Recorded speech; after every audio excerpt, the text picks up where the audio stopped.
Bon, ben pour un Grand Prix de Miami, c'était pas si mal. Alors oui, la dernière partie de course était un peu chiante, mais les deux tiers, j'ai trouvé que c'était plutôt pas mal en vrai. Pour un GP de Miami, bien meilleur que l'année dernière, par exemple. En plus, il n'y a pas eu de safety car pour favoriser Norris, n'est-ce pas? Piastri donc qui s'impose devant son équipier, qui s'est bien fait avoir par Max Verstappen au deuxième virage d'ailleurs. Au passage, il n'y a pas eu d'enquête. Bon, bah, les commissaires ont jugé que c'était Let's Them Race apparemment. Bon, il s'est bien rattrapé après, Norris, ça va, mais en même temps il a la voiture pour aussi. Russell P3 qui devance Verstappen. Ah, karma, pas de podium pour Max. Ça lui apprendra. La Red Bull est rapide en qualif, mais en course, s'effondre en fait. Hein. Clairement, même derrière une Mercedes, c'est grave. Hein.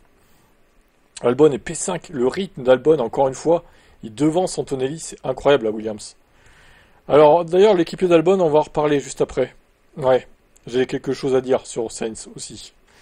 Antonelli, donc sixième. Bon, bah, il a été un peu en dessous de Russell sur cette course, il faut le dire. Voilà, ça marche pas à tous les coups. Leclerc devance son équipier.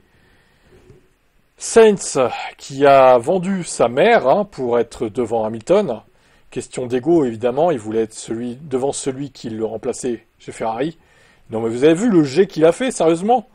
Kamikaze le mec, kamikaze. Tsunoda P10. Il devance Hadjar pour un dixième. Oh oui, oula, il était revenu fort Hadjar. Il a failli perdre le point des dixième place ce Yuki. Et il a bouffé ses pneus visiblement, pourtant Hadjar avec 35 tours sur les pneus. Ocon devance son ancien équipier, après on a Hülkenberg, Alonso Stroll. Alors Alonso le spin ridicule au début de course là, j'ai pas compris quoi. Ridicule, vraiment. Alonso, il faudra en parler un jour. Hein. Lawson, Bortoleto, Biermann et Douane. Bon, mais les Alpines, globalement, c'était un peu de la merde. DNF pour donc moteur, hein, Bortoleto et Biermann, du coup. Les deux moteurs Ferrari. Lawson, j'ai pas suivi pourquoi il a abandonné, pour le coup. Et Douane, Douane il s'est éclaté avec Lawson. C'est peut-être parce que Lawson avait des dégâts au final, je pense. Bon, la course, c'était pas si mal. Je vais mettre un 13 sur 20. C'était pas si mal, en vrai, pour un Grand Prix de Miami. Quelle note vous mettez-vous, du coup, et qu'avez-vous pensé du Grand Prix?